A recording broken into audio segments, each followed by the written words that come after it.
পৃথিবীর কোথাও প্রচন্ড গরম, আবার কোথাও কোনো অংশে প্রচন্ড ঠান্ডা। কোনো এক জায়গায় বাতাস হচ্ছে ঝোড়ো বাতাস, আবার অন্য এক জায়গায় হচ্ছে শান্তশিষ্ট আবহাওয়া। এসব কেন হচ্ছে তা কি জানো তোমরা? এর পিছনে বায়ুর একটি বিশেষ ব্যবস্থা কাজ করে। এই ক্লাসে আমরা সেটাই সম্পূর্ণ স্পষ্টভাবে সহজ সরল ভাষায় জানবো, শিখবো যে বায়ুর ব্যবস্থাপনাটা কি, যা থেকে তোমাদের পরীক্ষায় বিভিন্ন ধরনের এই অধ্যায় থেকে বিভিন্ন ধরনের প্রশ্নের সম্মুখীন তোমাদের হতে হবে, যাতে করে সেই সব প্রশ্নের উত্তর তোমরা খুব সহজ সরল ভাষায় লিখতে পারো, বলতে পারো। তার জন্য এই ক্লাস খুব মনোযোগ সহকারে প্রথম থেকে শেষ পর্যন্ত দেখবে এবং যেটুকু বুঝবে স্পষ্টভাবে বুঝে স্পষ্টভাবে সেটা নোট তৈরি করে রাখবে। তাহলে এই ক্লাসের আজকের টপিক হচ্ছে যে বায়ুর ব্যবস্থাপনা। এর আগের ক্লাসে আমরা কি পড়েছিলাম? এর আগের ক্লাসে পড়েছিলাম বজ্রের উৎস এবং তারপরের ক্লাসে পড়েছিলাম বজ্রের ব্যবস্থাপনা। আজকের ক্লাসে আমরা পড়ব বায়ুর ব্যবস্থাপনা। যে কি কারণে কোনো এক জায়গাতে প্রচন্ড শীত হাওয়া, আবার কোনো এক জায়গাতে প্রচন্ড গরম বাতাস, কোনো জায়গার আবহাওয়া সবসময় ঝোড়ো বাতাস থাকে, আবার কোনো এক জায়গাতে পৃথিবীর শান্তশিষ্ট আবহাওয়া থাকে। এই সমস্ত কনফিউশন বা এই বিষয়ের উপরে, এই টপিকের উপরে সমস্ত জিজ্ঞাসার উত্তর তোমরা এই ক্লাসে পেয়ে যাবে, যদি তোমরা খুব মনোযোগ সহকারে ধীর গতিতে বুঝে ক্লাসটি দেখো প্রথম থেকে শেষ পর্যন্ত এবং নোটস তৈরি করো। তো আশা করা যায় এই বায়ু ব্যবস্থাপনার উপরে ভিত্তি করে যে সমস্ত প্রশ্নের সম্মুখীন হবা সেই প্রশ্নের উত্তর তোমরা খুব সহজেই দিতে পারবে। তাহলে প্রথমে বলছে কি, প্রথম পয়েন্ট বলছে যে বায়ু ব্যবস্থাপনা কি, বায়ু ব্যবস্থাপনাটা কি। সংজ্ঞা বলছে কি, বায়ুমণ্ডল বায়ুর নিয়মিত চলাচল ও বন্টনকে বায়ু ব্যবস্থাপনা বলে। মানে নিয়মিত কোনো এক জায়গাতে নিয়মিত একই রকম বায়ু প্রবাহিত হয়, একই রকম বায়ু বয়ে যায় এবং বায়ুর বন্টনকে বায়ু ব্যবস্থাপনা বলে। বায়ু বন্টনকে কেন কেমন কেমন যেমন কোনো এক জায়গাতে খুব লম্বা সময় ধরে বা দীর্ঘদিন ধরে একই ধরনের বায়ু প্রভাবিত হচ্ছে, আবার সেই স্থানকে ক্রস করে অন্য স্থানে সেই স্থানের সংলগ্ন জায়গাতে গেলেই আবার বায়ুমণ্ডলের গতি বা বায়ুর আহ, ধরন আলাদা হয়ে যায়। এটাই হচ্ছে বন্টন এবং চলাচলের ব্যবস্থাপনা। তাহলে বায়ুর স্বাভাবিক নিয়মিত যেটা চলাচলের এবং বন্টনের ব্যবস্থা বা বন্টন, সেটাই হচ্ছে কি বায়ু ব্যবস্থাপনা বা তাকে বলে বায়ুর ব্যবস্থাপনা। এর প্রধান কারণ কি? এই বায়ুর চলাচল এবং বন্টনের প্রধান কারণগুলি হচ্ছে কি, যে পৃথিবীর বিভিন্ন স্থানে অসম উষ্ণতা, মানে পৃথিবীর আলাদা আলাদা জায়গাতে আলাদা আলাদা ধরনের বায়ুর আর্দ্রতা থাকে। কোনো জায়গাতে হিমবাহ, কোনো জায়গাতে আহ উষ্ণ, কোনো কোনো এক জায়গাতে তীব্র উষ্ণ, কোনো এক জায়গাতে কম উষ্ণ, এরকম মানে বিভিন্ন ধরনের বায়ুর প্রভাবিত হচ্ছে পৃথিবীর বিভিন্ন প্রান্তে। পৃথিবীর কোনো এক জায়গাতে একই রকমের বায়ু প্রভাবিত হয় না। তারপরে 2 নম্বর কারণ বলছে বায়ুর চাপের পার্থক্য। বিভিন্ন জায়গাতে যেমন পোলারে, নর্থ পোল এবং সাউথ পোল, উত্তর মেরু দক্ষিণ মেরুর বায়ুর চাপের আলাদা অবস্থা, আবার সমতলে বায়ুর চাপের আলাদা অবস্থা। আবার সেই বায়ু যখন পাহাড় হয়ে প্রভাবিত হয়, যে পাহাড়ি অঞ্চলে বা পার্বত্য অঞ্চলে বায়ুর চাপের পার্থক্য অনেকটা দেখা যায়। কি বলছে? যে বায়ুর চাপের পার্থক্য। 3 নম্বরে বলছে কি, পৃথিবীর আবর্তন। পৃথিবীর আবর্তন বলতে পৃথিবী যে নিজে নিজে ঘুরপাক খাচ্ছে, আবার সূর্যকে পরিদক্ষণ করছে, এটাও একটি কারণ। তারপরে স্থল ও জলভাগের অসম বন্টন। আমরা জানি পৃথিবীতে 71% জল এবং এই 71% জলের খণ্ডন হচ্ছে 7টি, যাকে আমরা বলি সমুদ্র। 7টি যে সমুদ্র মহাসাগর রয়েছে আলাদা আলাদা বন্টন হয়ে রয়েছে এবং এই জলভাগের মধ্যখানে স্থলভাগ থাকে এবং এই স্থল ভাগটাতেই জীব বসবাস করে। তাহলে একরকম যে 71% জল যে একই রকম ভাবে রয়েছে বিস্তীর্ণ, সেটা কিন্তু না। জলের বন্টন রয়েছে। কেমন বন্টন? কোনো এক জায়গার মহাসাগর অনেক গভীর, কোনো এক জায়গায় সমুদ্রের জায়গা অনেকটা নিয়েছে কিন্তু গভীরতা কম। তাহলে এই বন্টনের কারণে কিন্তু এই বায়ু ব্যবস্থাপনা আলাদা আলাদা জায়গাতে আলাদা আলাদা রকম হচ্ছে। তারপরের পয়েন্ট হচ্ছে কি, যে বায়ু ব্যবস্থাপনার প্রধান উপাদান। বায়ুর ব্যবস্থাপনার প্রধান উপাদান হচ্ছে কি সাধারণত তিনটি। এক নম্বর হচ্ছে স্থায়ী বায়ু, যেটাকে বলে কি পার্মানেন্ট উইন্ড। তারপরে হচ্ছে কি 2 নম্বর সাময়িক বায়ু। তারপরে 3 নম্বর হচ্ছে কি স্থানীয় বায়ু, লোকাল উইন্ড। তাহলে এই তিনটি হচ্ছে বায়ুর ব্যবস্থাপনার প্রধান উপাদান। এক নম্বর হচ্ছে কি যে স্থায়ী বায়ু। স্থায়ী বায়ুটা কি যে সারা বছর নির্দিষ্ট দিকে প্রভাবিত হয়, মানে নো চেঞ্জ, কোনো চেঞ্জ হয় না, সেই বায়ু অনবরত সারা বছর একদিকেই একই ডাইরেকশনে সেম গতিতে বা একই রকম ভাবে সারা বছর প্রভাবিত হচ্ছে, সেটাকে বলে কি স্থায়ী বায়ু। উদাহরণ কি যে বাণিজ্য বায়ু, তারপরে পশ্চিমা বায়ু, তারপরে মেরু বায়ু। বাণিজ্য বায়ু কি যে বায়ুর সাহায্যে নাবিকরা নৌকা, বোট বা স্টিমার বা পালতোলা নৌকা বা জাহাজ এক স্থান থেকে অন্য স্থান, পৃথিবীর এক প্রান্ত থেকে অন্য প্রান্ত যায় কিসের কারণে? ট্রেডিং এর কারণে, ব্যবসার কারণে, ব্যবসার মালপত্র নিয়ে যায়, ব্যবসার সামগ্রী এক দেশ থেকে আরেক দেশে নিয়ে যায় কিসের সাহায্যে? বায়ুর সাহায্যে। বায়ু যদি একদিকে বয় বা সেই বায়ুর সাহায্যে যদি জলযানটি চলে, তাহলে রিস্ক কম থাকে, ফিউলের বা জ্বালানির অপচয় কম হয়। সেটাকে বলছে কি বাণিজ্য বায়ু, যে বায়ু সারা বছর একই ডাইরেকশনে সেম গতিতে প্রভাবিত হয়ে যায়। তারপরে বলছে কি পশ্চিমা বায়ু, অর্থাৎ পশ্চিমা অঞ্চলে পশ্চিম দিক থেকে যে বায়ু প্রভাবিত হচ্ছে অনবরত সারা বছর একই রকম একই গতিতে প্রভাবিত হয়, সেটা পশ্চিমা বায়ু পৃথিবীর পশ্চিম প্রান্তে। তারপরে মেরুবায়ু। মেরুবায়ু বলতে পৃথিবীর বটম এবং টপ অর্থাৎ পৃথিবী যে এইভাবে রয়েছে, তো পৃথিবীর উপরের ভাগ south pole, sorry north pole উত্তর মেরু, এবং নিচে সাউথ পোল দক্ষিণ মেরু। তো এই মেরু অঞ্চলের যে বায়ু, হিম বায়ু, নর্থ এবং সাউথ যে পোলার অর্থাৎ পোল বা মেরু, উত্তর মেরু এবং দক্ষিণ মেরুতে যে বায়ু প্রভাবিত হয় হিমবাহ বায়ু, সারা বছর একই রকম ভাবে সেই বায়ু প্রভাবিত হচ্ছে, সেটাকে বলছে কি স্থায়ী বায়ু। তারপরে 2 নম্বর হচ্ছে কি সাময়িক বায়ু। সাময়িক বায়ু বলতে যে বায়ু ঋতু বা সময় অনুযায়ী দিক পরিবর্তন করে। মানে এখন হচ্ছে কি গ্রীষ্মকাল, আমাদের এখানে গ্রীষ্মকালের বায়ু আলাদা রকম প্রভাবিত হচ্ছে।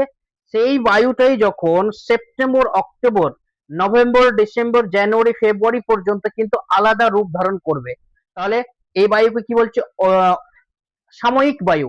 যে বায়ু ঋতু বা সময়ের পরিবর্তে দিক পরিবর্তন করে বা গতি পরিবর্তন করে, সেটা হচ্ছে কি সাময়িক বায়ু। ঋতু বা সময় অনুযায়ী দিক পরিবর্তন করে।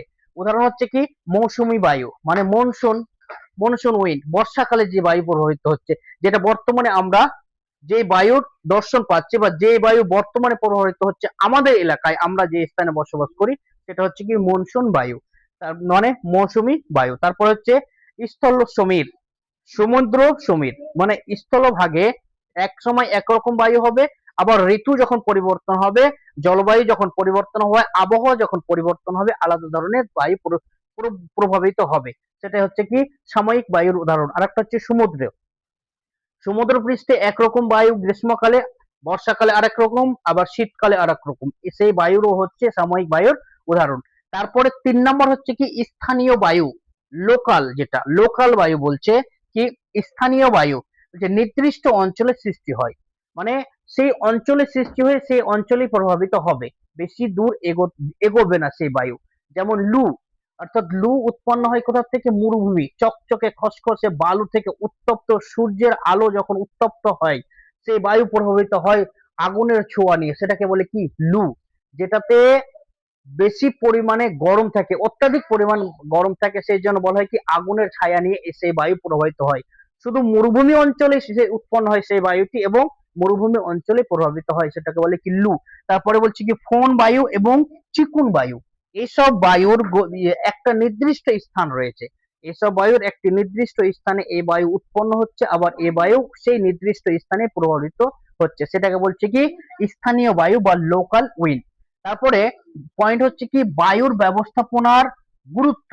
বায়ু ব্যবস্থাপনার গুরুত্ব, ইম্পর্টেন্সটা কি? প্রত্যেকটা বিষয়ের প্রত্যেকটা টপিকের ইম্পর্টেন্স গুরুত্ব থাকে।